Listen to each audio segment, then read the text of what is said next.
కొత్తపట్నం మండలం మోటుమాల గ్రామంలో తమ ఆస్తిని కాపాడుకునేందుకు 5 లక్షల రూపాయల వ్యయంతో కంచె వేసుకుంటే అదే గ్రామానికి చెందిన వైసీపీ నేతల అండదండలతో తమ భూమిని కాజేసేందుకు ప్రయత్నం చేస్తూ జేసీబీ పెట్టి కంచెను తొలగించి నష్టపరిచారని వారిపై చర్యలు తీసుకోవాలని బాధితులు కోడూరు అయ్యప్పరెడ్డి బాలనాగమ్మ అన్నారు. రెండవ పట్టణ పోలీస్ స్టేషన్ వద్ద గ్రామస్తులతో కలిసి నిరసన కార్యక్రమం చేపట్టారు. మాది ఉమ్మడి కుటుంబం అని 30 సంవత్సరాల క్రితం సర్వే నంబర్ 786/1 4 ఎకరాల 10 సెంట్ల భూమి తమకు ఉందని, దానిలో ఎకరా భూమి తమ కుటుంబ సభ్యులు భాగాల పంపకాల్లో మాకు చెప్పకుండా రాయించుకున్నారని, అయితే పూర్తి హక్కులు అన్నీ మాకే ఉన్నాయని అన్నారు.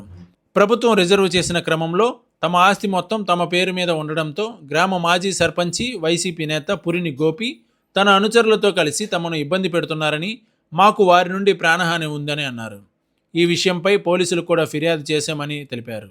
మమ్మల్ని ఇబ్బంది పెడుతున్న వైసీపీ నేతలపై చర్యలు తీసుకొని తమ భూమిని తమకు దక్కే విధంగా చూసి వారిపై పోలీసులు కేసు నమోదు చేయాలని వారు కోరారు. నా పేరు కోడూరు బాలనాగమ్మ. మాది మోటుమాల గ్రామం. 2015లో మా బావగారు చనిపోయారు. మాది ఉమ్మడి కుటుంబము. 2015లో మా బావగారు చనిపోయారు. చనిపోయిన నేపథ్యంలో ఆయన భార్య నేను వేరుపోవాలనింది. వేరుపోయేవాళ్ళనే నేపథ్యంలో తిరుపతి రెడ్డి రెండో అల్లుడైన పురిని చంద్రయ్య నేను పెద్దగా ఉండి మీకు ఆస్తి బాగా పంపకాలు చేస్తానన్నాడు. ఆ నేపథ్యంలో మా ఆయనది ఉమ్మడి కుటుంబ ఆస్తులు బాగా పంపకాలు కానీ తీసుకొని వెళ్ళి మా ఆయన పేరు మీద ఉన్న ఆస్తి వాళ్ళ భార్య పేరు మీదకి ట్రాన్స్ఫర్ చేయించుకున్నాడు. కానీ మాకు తెలియకుండానే జరిగింది. ఇది మాకు డబ్బులు ఇచ్చినట్టుగా రాపించుకున్నాడు. మాకు ఎలాంటి డబ్బులు ఇవ్వలేదు, రూపాయి కూడా మా చేతికి ఇవ్వలేదు. దీనికి 2015లో రిజిస్ట్రేషన్ చేయించుకొని 2026కి ఆన్లైన్కి పెట్టగా మాకు తెలిసింది. మేము అతన్ని అడగగా నీ ఇష్టం వచ్చింది చేసుకో అన్నారు. దాంట్లో గ్రీవెన్స్లు అర్జీ పెట్టాను జిల్లా కలెక్టర్ గారికి. జిల్లా కలెక్టర్ గారు జిల్లా రిజిస్టర్ గారికి ట్రాన్స్ఫర్ చేశారు. జిల్లా రిజిస్టర్ గారు పిలిపించి అందరూ మాట్లాడారు. దాంట్లో మాకు డబ్బులు ఇవ్వనట్టుగానే వాళ్ళకి డబ్బులు ఇచ్చింది ఏమైంది మేము చూడలేదు, అందులో సాక్షులు కూడా చెప్పారు. ఆమె మాత్రం టైం అడిగింది. టైం అడిగి తీసుకెళ్ళి కోర్టుకి వేసింది. కోర్టుకి వేసినట్టు ఉండకోకుండా మళ్ళీ మా పొలంలోని ఫినిషింగ్ జేసీ మిషన్ తీసుకెళ్ళి పొలంలో ఫినిషింగ్ అంతా గందరగోళం చేసి ధ్వంసం చేసేసి పంట ట్రాక్టర్ పెట్టి పంటను కూడా దున్నిచ్చేసేసింది. ఇంకా నేను అడిగితే అప్పుడు చేసేటప్పుడే నేను వెళ్ళి అడిగితే మా మీద పడి మా మీద కొట్టడానికి వచ్చారు.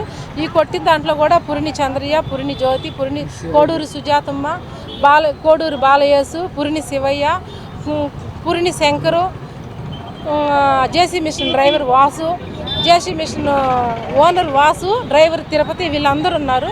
ఇంకా నా భర్త మేమిద్దరం అయిపోయేసరికి మా మీద కొట్టడానికి దౌర్జన్యంగా పైకి వచ్చేసారు. ఈ నేపథ్యంలో నేను పోలీస్ స్టేషన్కి వచ్చాను కేసు పెట్టడానికి. ఇది జరిగింది. నాకు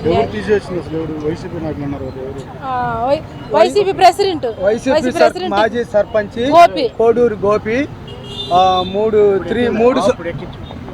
వైసీపీ ప్రెసిడెంట్ కోడూరు గోపి, ఆంధ్రభూమి ఆంధ్రప్రభ రిపోర్టరు విజయభాస్కర్ రెడ్డి, వీళ్ళందరూ వాళ్ళకి సపోర్ట్గా ఉండి మా మీదకు పంపిస్తున్నారు. మాకు ప్రాణభయం కూడా ఉంది.